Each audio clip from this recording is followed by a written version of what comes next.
वो बस एक कैटेगरी आता है, फोटो और एक पीओआई। पीओआई में क्या है? Self declaration. बहुत केसेस आ रहे हैं अभी, बहुत। अब मैं इसको क्या समझू? इंटेंशनल है, लैक ऑफ ट्रेनिंग है, या आप जानबूझ के कर रहे हो?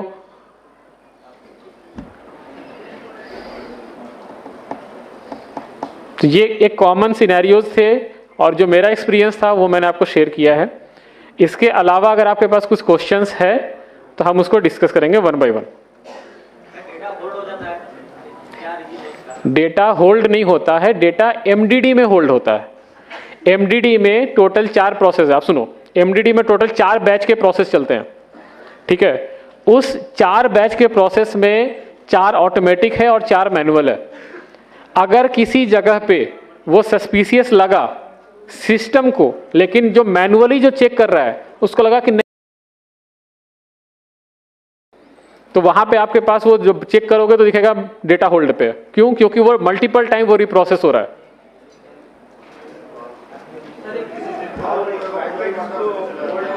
एक वन बाय वन। कोई माइक देंगे प्लीज? एक minute, one by one, we will go one by one.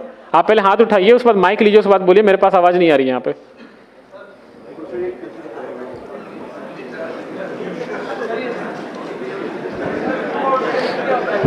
Hello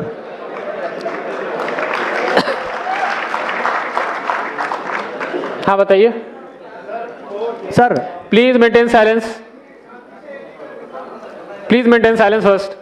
sir जब एनरोलमेंट करते हैं, सर मैं इधर एनरोलमेंट करते हैं, एक बंदे की मशीन है, उसमें वो बंदा एनरोलमेंट करता है, उसमें एनरोलमेंट लिखा हुआ आ रहा है enrolment got rejected due to technical reason. जब एनरोलमेंट स्लिप को अपन पोर्टल से चेक करते हैं तो वहां लिखा हुआ आ रहा है मिसमैच रिलेशनशिप। एग्री होता है। पर क्यों होता है? जी आपको नहीं पता क्यों होता है? नहीं। किसी को पता है रिलेशनशिप मिसमैच क्यों होता है?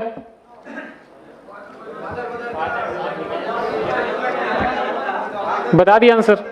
नहीं सर, उस बंदे का पर्टिकुलरली 16 स्लिप सेम कंडीशन में रिजेक्ट हुआ है और आज तक 16 एनरोलमेंट ही किए उसने, सारे रिजेक्ट हो रहे हैं। वो एचओए बेस्ड एनरोलमेंट है? नहीं, मोबाइल नंबर अपडेट हो रहा है सर। मोबाइल नंबर अपडेट है? Only mobile number update sir. एक मिनट, मेंटेन साइलेंस।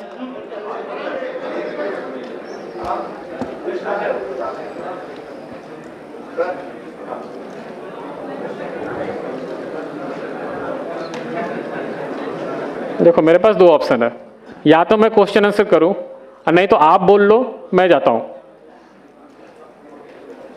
मेरे पास नॉलेज है, इंफॉर्मेशन अगर आपको चाहिए तो ठीक है, नहीं चाहिए तो जैसे सिस्टम चल रहा हो चलता ही रहेगा, कुछ भी कर लो, आप सुधार नहीं सकते। एक क्वेश्चन है, क्वेश्चन 1 बाय 1 कीजिए, उसको एड्रेस करेंगे तो शायद जिसको नहीं पता उसको भी समझ में आएगा कि वो ऐसा प्रॉब्लम है। शायद मेरे लिए भी वो न्यू लर्निंग कर्व हो। एक साथ क्वेश्चन पूछोगे तो ना मुझे समझ में आएगा, ना मैं किसी का आंसर दे सकता हूं। हाँ, आप बोल रहे थे कि एचओए बेस्ड एनरोलमेंट नहीं है, बट वो मोबाइल नंबर अपडेट में बार बार इनकरेक्ट रिलेशनशिप में रिजेक्ट हो रहा है। जी सर। ठीक है, ये रिजेक्शन कोड गलत पिक कर रहा है, वो रिजेक्शन कोड नहीं होगा, वो गलत सेडा से पिक हो रहा है। या ईआईडी कुछ सैंपल आप निकाल के भेज देना रीजनल ऑफिस को, वो एनालिसिस करके आपको वापस बता। सर मैंने टेक सपोर्ट पे मेल किया था। टेक सपोर्ट नहीं, आप रीजनल ऑफिस अप्रोच कीजिए, रीजनल ऑफिस को बोलिए कि ये कुछ सैंपल ईआईडीज है 5-6 जो कि इस एरर कैटेगरी में रिजेक्ट हो रहे हैं, जो कि सिर्फ मोबाइल अपडेट है। सर उस पर्टिकुलर उस ऑपरेटर का ही हो रहा है। एग्जैक्टली यही मैं बोल रहा हूँ कि किसी एक पर्टिकुलर एक सिनेरियोज में हो रहा है ना, तो उस सिनेरियोज का एक एनालिसिस करना पड़ेगा, जो आपको रीजनल ऑफिस जो कि आपको उसका हेल्प करेगी। रीजनल ऑफिस के पास आप अपना एक केस ना आप रिटर्न में दे दो, हम एक बार रीजनल ऑफिस से बात करके आप इस पे रिवर्ट करें। Thank you sir, thank you. लिख लीजिए इसको। ठीक है, नेक्स्ट क्वेश्चन। माइक दीजिए उनको। एक minute. Hello, please maintain silence. नमस्ते सर, मैं Nagpur Maharashtra. Maintain silence please. सुनो आराम से, अगर क्वेश्चन आंसर होना है तो सब लोग शांति से बैठेंगे, जो बोलेगा वो बोलेगा। एक आदमी है, हाथ उठा दो, देख लेता है, एक एक करके पहुंचेंगे। 500 में सबको मौका नहीं मिलेगा, 2 4 10 सवाल जरूर ले लिए जाएंगे, जिसका ज्यादा रिलेवेंट है वो अच्छा है, बट किसी सवाल पे सबको हल्ला करने की कोई जरूरत नहीं। सुनो, इसीलिए है क्योंकि सीखने के लिए और समझने के लिए बुलाया गया है। जो तुम्हारे इश्यूज हैं वो सुन रहे हैं, समझ रहे हैं। जो यहाँ सॉल्यूशन नहीं होगा वो सॉल्यूशन हम नोट करवा करके बैक इनसे बात कर लेंगे। बट एक एक कर करके बोलो, सब बोलोगे तो कुछ भी नहीं होगा। चलो जी हाँ बताइए। सर, ये कह नमस्ते रहा सर, मैं था- नागपुर महाराष्ट्र से हूँ। मेरा क्वेश्चन एड्रेस चेंज से रिलेटेड है। एड्रेस चेंज में पहले son of, daughter of, care of, इस तरह के 3 ऑप्शंस आते थे। आजकल सिर्फ केयर ऑफ का ऑप्शन आता है। बिल्कुल, क्योंकि तो हमने वो ऑप्शन हटा दिया है ECMP से ही, क्योंकि अब जो डॉटर ऑफ, जो केयर ऑफ सेक्शन है, उसको हम उसी में एक ही में इंक्लूड कर रहे हैं। जी अगर आप लिखोगे डॉटर ऑफ समथिंग, तो वो आप आधार को ना एज ए PO डॉक्यूमेंट आप इस्टेब्लिश कर देते हो। तो वो हमारे लिए कभी कभी ऐसे केसेस आते हैं जहाँ पे कि बोला जाता है कि ये आधार है, इसमें मेरे फादर का नाम है, लिखा है डॉटर ऑफ, सन ऑफ, तो आप इसको एक्सेप्ट कर लीजिए। जी ये जब प्रॉपर्टीज के जो ट्रांजेक्शंस होते हैं ना, वहाँ पे बहुत वाइटल रोल होता है। इसीलिए हमने उसको स्टैंडर्डाइज करके केयर ऑफ सेक्शन कर दिया है। दैट विल नॉट सिग्निफाई कि वो डॉटर ऑफ है, सन ऑफ है या क्या है, जस्ट केयर ऑफ, सबके लिए सिंपल एक रूल। जी सर, दिक्कत इसमें होता है ना, महाराष्ट्र में क्या होता है, first name, middle name, last name होता है, तो उसमें दिक्कत नहीं होती।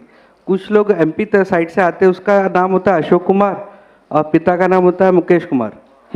तो वो लोग साथ में नहीं लिखते, वो नाम में फर्स्ट नेम में ही लिखते हैं अशोक कुमार, और फिर नीचे में सन ऑफ का ऑप्शन होता था, तो वहाँ मुकेश कुमार, फिर एड्रेस स्टार्ट होता था। तो अभी साथ में लिखने के लिए उसके पास डॉक्यूमेंट नहीं होता, उसके पास सिर्फ मुकेश कुमार का ही डॉक्यूमेंट रहेगा, पापा का नाम साथ में ऐड नहीं रहता उसके डॉक्यूमेंट में।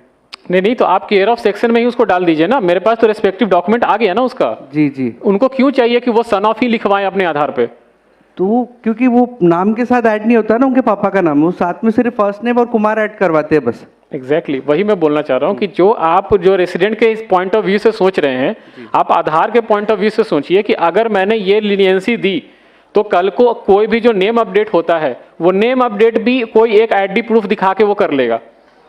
जो एक पैन कार्ड दिखाएगा, वो बोलेगा कि ऊपर मेरा नेम है, नीचे फादर नेम है, आप उसको पिक कर लो। मैं क्यों पिक करूं उस चीज को? इसीलिए हमने उसको स्टैंडर्डाइज कर दिया है कि नहीं, केयर ऑफ सेक्शन ही रहेगा। आप जो एनरोलमेंट स्लिप में आप डालोगे, उसके कॉरस्पॉन्डिंग जो डॉक्यूमेंट होगा, वहां पे अगर उनका नाम होगा तो वेल एंड गुड है, नहीं होगा तो हम उसको रिजेक्ट करेंगे। जी, और सर एड्रेस से रिलेटेड एक और क्वेश्चन है, अगर इलेक्ट्रिसिटी बिल हम ऐड कर रहे हैं प्रूफ ऑफ रेसिडेंट में, सुनो, बाकी लोगों को भी समय दो। सर सेम एड्रेस से रिलेटेड पूछ रहा हूँ। ठीक है, दूसरे लोग भी पूछ लेंगे। सर सर एक एरर आ रही है, हम अपडेट किया कहाँ से बोल रहे हैं? जी सर। हाँ, सर आधार कार्ड अपडेट किया, 4 दिन बाद साइट पे स्टेटस चेक किया, आधार सक्सेसफुली अपडेटेड जनरेटेड, लेकिन डेटा उसका डाउनलोड कर रहे हैं तो पुराना ही डेटा उसका शो कर रहा है। बिल्कुल हो सकता है।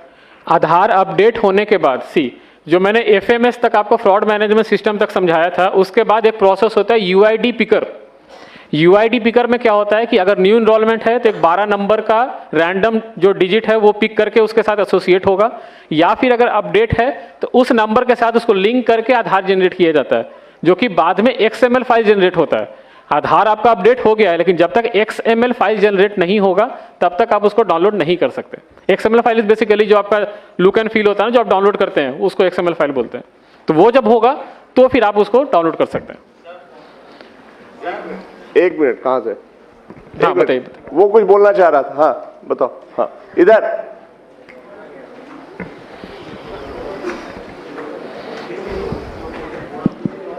जी सर, थैंक यू। हाँ सर बताइए। मैं ये बोलना चाह रहा था कि जैसे इन्होंने बोला कि महाराष्ट्र में वो सरनेम की प्रॉब्लम आ रही है उनको, सरनेम, यही प्रॉब्लम हमारे साथ भी आई है कि जो बाय डिफॉल्ट हमारे उसमें क्लाइंट में है, उसमें सिर्फ केयर ऑफ आता है, उसमें हम कुछ नहीं टाइप कर सकते, सन ऑफ वगैरह।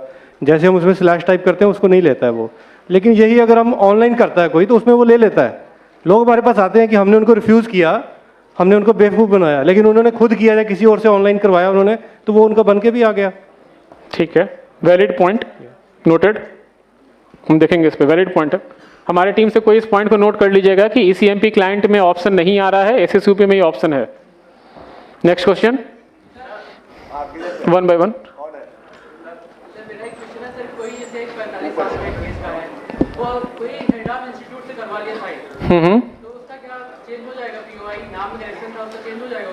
नहीं, क्यों होगा चेंज? यार सुनो, पहली बात, ये आर्गुमेंट और डिबेट की जगह नहीं है। ऑथोरिटी ने डिसाइड किया है कि हेड ऑफ इंस्टीट्यूशन के सर्टिफिकेट के आधार पे नाम का चेंज नहीं होगा। तो अगर उसको चेंज करना है तो वो एप्लीकेशन लगाए, वो अलग से प्रोसेस से वो देखेंगे। यहाँ पे हेड ऑफ स्पेल चेक जो भी है, हेड ऑफ इंस्टीट्यूशन को इस तरह के कोई पावर नहीं है कि वो ये सर्टिफिकेट दे सके। वो हेड ऑफ इंस्टीट्यूशन है, वो स्पेल चेक करने वाला इस अथॉरिटी नहीं है। तो जो रूल है वो समझो और उसके हिसाब से काम करो, ठीक है। मैं आपका इसका क्वेश्चन का आंसर सिंपल देता हूँ। तो एक मिनट थोड़े दिन रुक जाइए, नया लिस्ट आ जाएगा। हाँ हाँ नहीं कर लीजिए। नहीं देखिए, आप ऐसे समझिए, हेड ऑफ द इंस्टीट्यूट है जो प्रिंसिपल, मैं इसे प्रिंसिपल मान के चलता हूं। प्रिंसिपल किसी भी स्टूडेंट का आइडेंटिटी चेंज करने के लिए कैसे ऑथराइज्ड है? कैसे? आप रेजिडेंट पर्सपेक्टिव से मत देखो। आप ऐसे समझो कि आप आधार से रिलेटेड हो। आप ऐसे समझो कि अगर कोई प्रिंसिपल ये लिख के देता है कि रमेश कल से सुरेश है, तो हम मान लें उसको? ठीक है, I am taking your consider, I am taking. Bipin है, VIPIN है, BIPIN मैंने कर दिया। एक minute, I am got your question. Minor correction ना, ठीक है। आपके गलती से किसी का नाम जो है विपिन था, BIPIN बन गया, लेकिन उसका ओरिजिनल नेम जो है VIPIN था, ठीक है। वो बोल रहा है कि एक स्कूल का हेड प्रिंसिपल से मैं लिखवा के लाता हूं और उसके बाद आप मेरा नाम चेंज कर दो। स्कूल का जो हेडमास्टर या प्रिंसिपल है वो पुराने विपिन को जानता था? ना ही वो नए विपिन को जानता है। इट्स ओनली कि वो एक विपिन को जानता है जो उसको स्कूल में या कॉलेज में पढ़ता है। अगर आप इस तरह के केसेस को सबको बोले कि नहीं ये पास हो जाना चाहिए, तो स्कूल में ही आप समझो कि सारे नाम जब अपडेट करवा लेंगे। गीता जो है GEETA से GITA हो जाएगी। जो क्यों? क्योंकि है प्रिंसिपल ने लिख के दे दिया है। प्रिंसिपल कैसे किसी का आइडेंटिटी प्रूफ बन सकता है? Sir my query UCL related. एक मिनट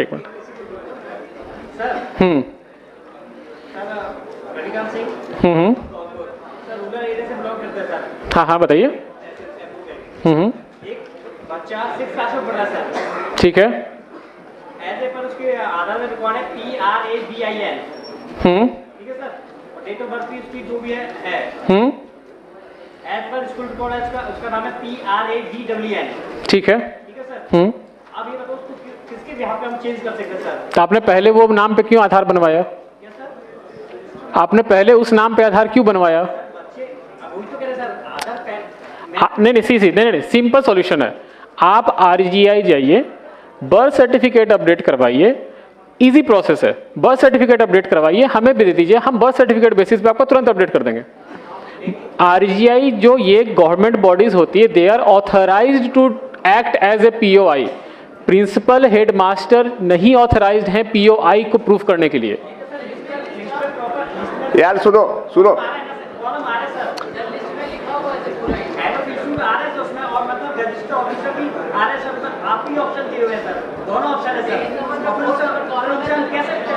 एक मिनट, क्या लिखा हुआ है लिस्ट ऑफ डॉक्यूमेंट में?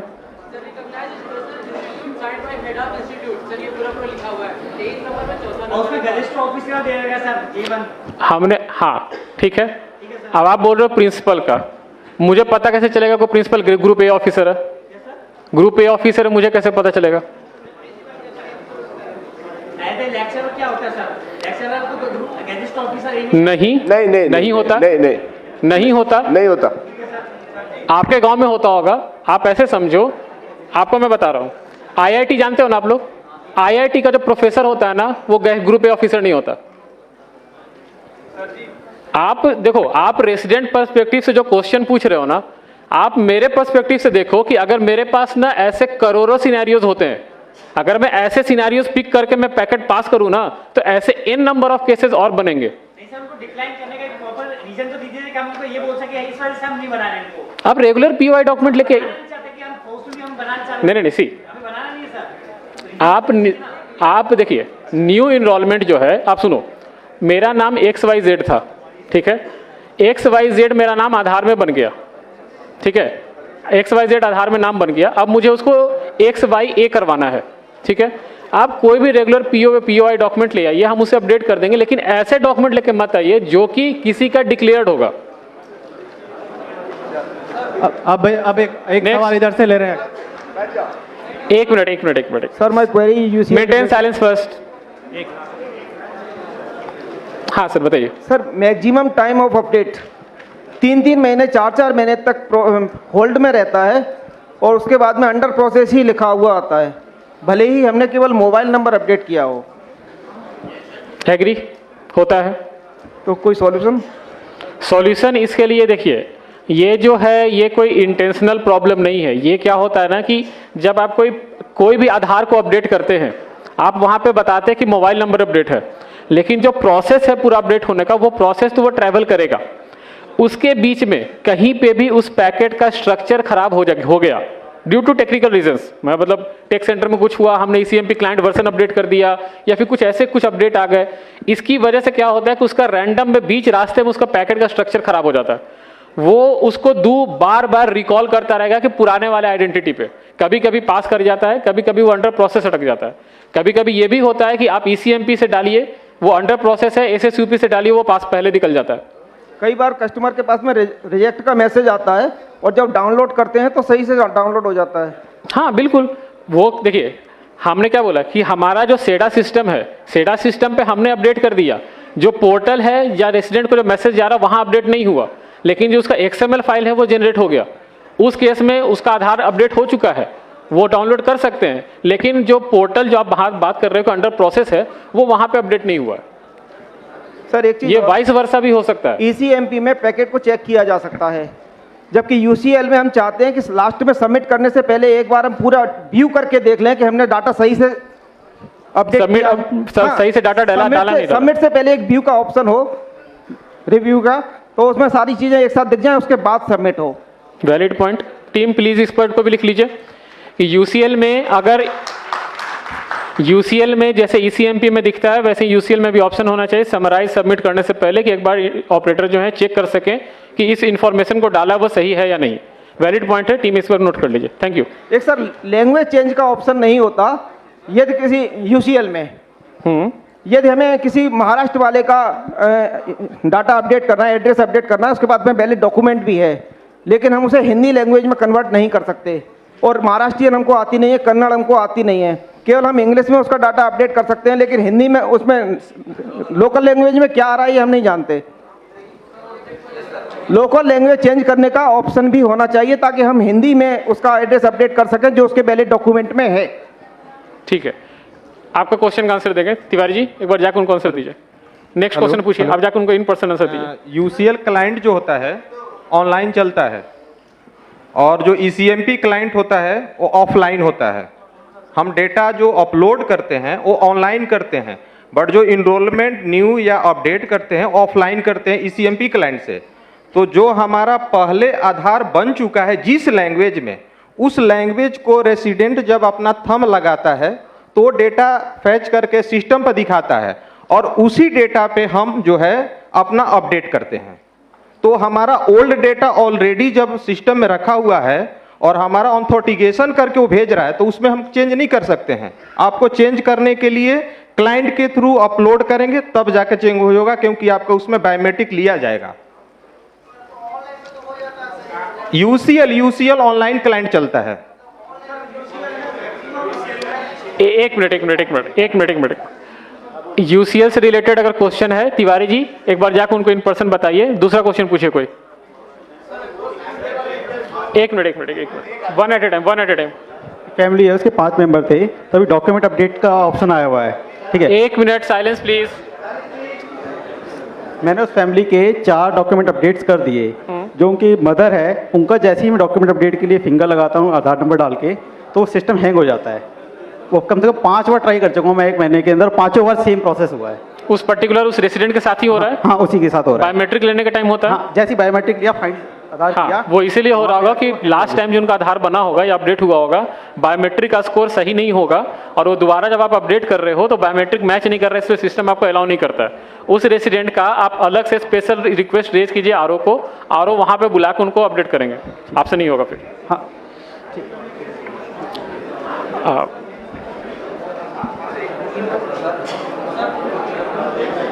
सर जैसे नेम की, डेट ऑफ बर्थ और जेंडर की लिमिट है, तो बायोमेट्रिक की लिमिट तो नहीं है?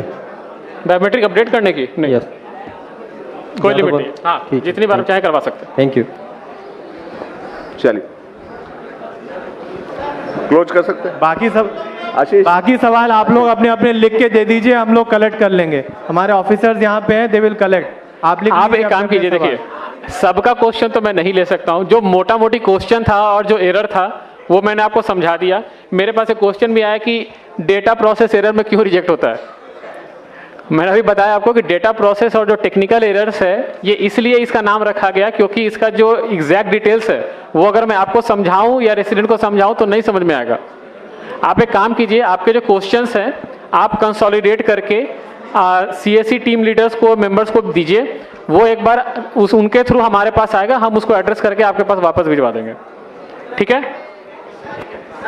और एक चीज, one last thing, please maintain silence. सब लोग प्लीज शांति बनाओ, सबके सवाल नहीं हो सकते हैं, बहुत समय उतना नहीं है, पर पर्पस वो नहीं है। उन्होंने बहुत कुछ बताया है, बाकी आप दे दो। लास्ट चीज आप, सॉरी सर एक मिनट, लास्ट चीज आप लोग एक बार ध्यान रखिए, न्यू इनरोलमेंट प्लीज। बैठ जाओ ऊपर, सुनो कौन है सरदार जी, बैठ जाइए आप लोग ऊपर सारे, प्लीज बैठाओ।